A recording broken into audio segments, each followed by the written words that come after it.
سابق D G I S I lieutenant general retired Faiz Hamid پر فرد جرم عائد کر دی گئی۔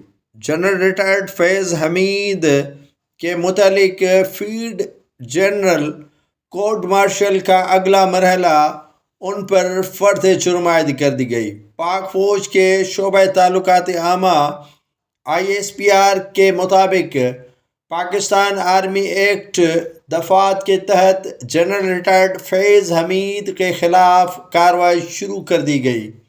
ان پر کئی الزامات لگائے گئے ہیں، جس میں DGISI کے طور پر سیاسی سرگرمیاں کرنا اور آفیشیل سیکریٹ ایکٹ کے خلاف ورزی کرنا۔